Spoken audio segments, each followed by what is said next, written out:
Alam mo ba na ang isa sa mga pinakadetalye at realism-driven na tattoo artist sa Pilipinas ay nagsimula lang sa isang pangarap? Walang shortcut, puro tiyaga. Si Ibarra Bolivar Fuertes ay isang tattoo artist na nagmula sa Ozamis City, Misamis Occidental.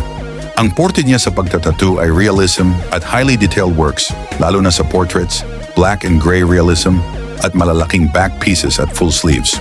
Kilalang kilala siya sa malinis na shading, tamang contrast, at buhay na ekspresyon ng bawat tattoo.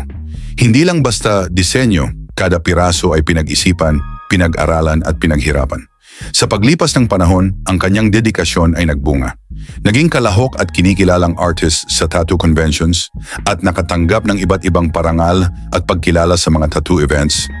Patunay na ang kanyang gawa ay hindi lang maganda sa mata, kundi kinikilala rin ng kapwa niya mga artist sa industriya.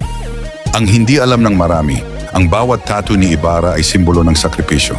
Hindi lang ito marka sa balat, kundi marka ng tiwala ng kliyente at kwento ng kanyang paglalakbay. Mula sa Ozamis, napatunayan niya na hindi mo kailangan ng malaking syudad para makilala, kailangan mo ng puso, disiplina at respeto sa sining. Kung naniniwala ka na ang tunay na talento ay hinuhubog ng tiyaga at dedikasyon, i-like at i-share mo ang video na to. At kung gusto mo pang makilala ang mga kwento ng tattoo artist sa Pilipinas, follow mo na ang page at i-comment kung sino ang susunod na dapat nating i-feature.